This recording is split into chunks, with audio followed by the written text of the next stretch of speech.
Axşamınız xeyir olsun dostlar. İzləyicilərin tərəfindən mənə xeyli müraciətlər var ki, Sahil bəy, öz həyat fəlsəfəniz haqqında bizə qısa da olsa bir məlumat verin ki, biz də öz həyat yolumuzu seçərkən sizin həyat fəlsəfənizdən faydalanaq, istifadə edək.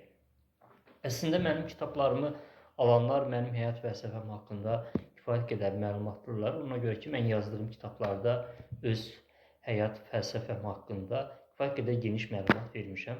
Allaha şükürlər olsun ki, mənim kitablarım da ölkəmizdə ən çox satılan kitablardan biri olduğu üçün və ölkəmizdə çox adamda olduğu üçün demək olar ki, çox insanlar mənim həyat fəlsəfəm haqqında tanışdılar. Amma indi mənim kitablarımı əldə etməyənlər də ölkəmizdə kifayət qədər çoxdur. Ona görə də öz həyat fəlsəfəmi buradan izləyicilərimin xahişi ilə qısa da olsa danışmağı özümə borc bilirəm ki, insanlar faydalansınlar. Mənim həyat fəlsəfəm əslində çox sadədir. Elə sadə adını çəkmişsən, sadəlikdən başlayaq. Mənim həyat fəlsəfəmin birinci kriteriyasında həyatı sadələşdirmək gəlir. Yəni, həyatda hər bir şeyi sadələşdirərsən. Bilirsiniz də, mən kitablarımda demişəm, eyni zamanda çıxışlarımda deyirəm ki, mən riyaziyyatı çox sevirəm. Riyaziyyatı çox sevirəm və indi də baxmayaraq ki, mən yazıçıyam. Ona görə, amma mən daha çox riyaziyyat kitabları oxuyuram. Yəni, riyaziyyatı mən çox sevirəm və bu sadələşdirməni də mən riyaziyyatdan götürmüşəm. Məsələn, biz o mürəkkəb məsələlər olur riyaziyyatda, misallar olur, məsələlər olur. Onu nə edirik? Biz sadələşdiririk ki, onu həll edə bilək də. Bax, həyatda da mən hər bir məsələyə, mürəkkəb məsələyə o riyaziyyatda mürəkkəb məsələləri həll etdiyim kimi yanaşıram ki, o mürəkkəb məsələləri sadələşdirirəm. Parçalayıram, ixtisar edirəm, vururam, bölürəm və sadələşdirirəm ki, onu həll edə bilim. Bax, bu mənim həyatımın əsas birinci fəlsəfəsindən biridir ki, həyatda istənilən mürəkkəb məsələləri sadələşdirmək lazımdır. Mən bunu sadələşdirirəm. Sadə məsələləri də daha da sadələşdirmək lazımdır.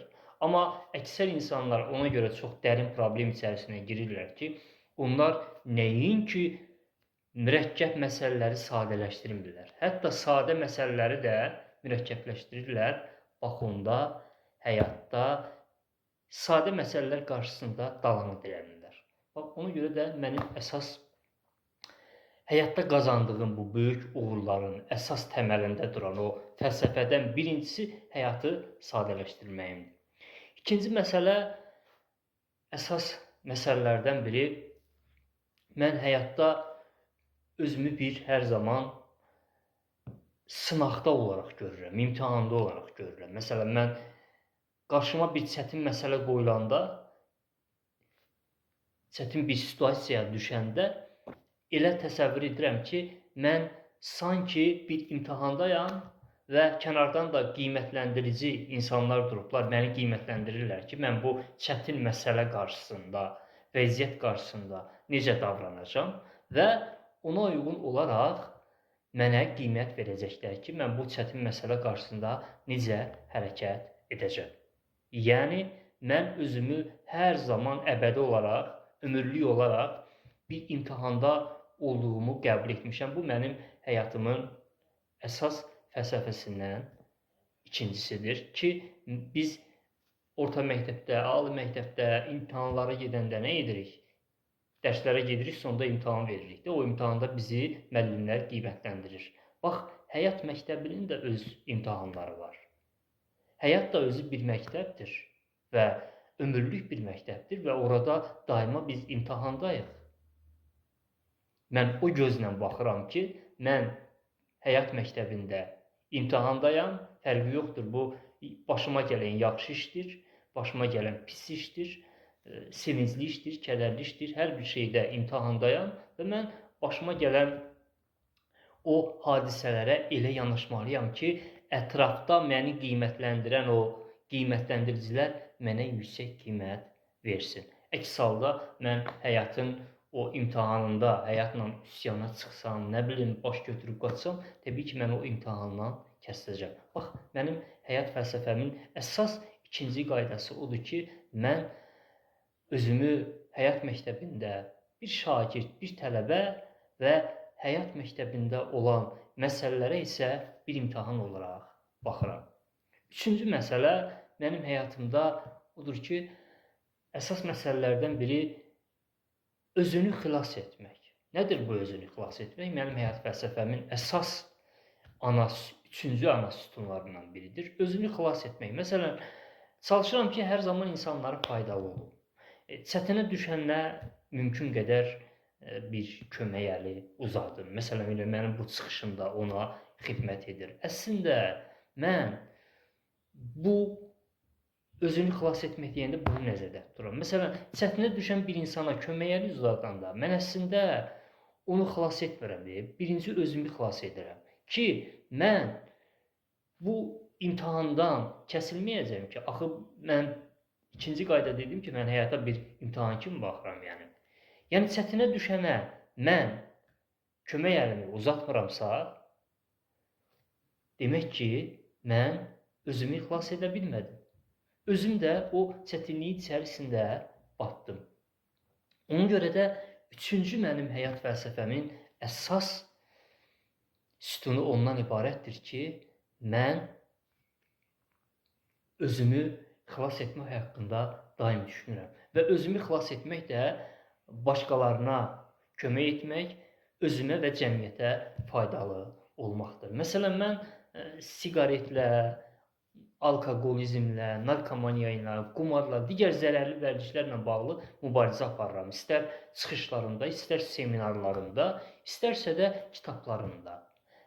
Ki, bir neçə insanlar bu bəlaya düşməsinlər. Əslində, mən bu maarifləndirmə işimdə də özümü xilas edirəm. Ola bilsin ki, mənim o maarifləndirmə işim nəticəsində bir neçə insan narkomaniyadan, digər zərərli vərdişlərdən xilas olacaq, ondan qorunacaq. Amma burada birinci xilas olan mən özüməm ki, mən özüm öz həyatımı mənasız yaşamaqdan xilas edirəm.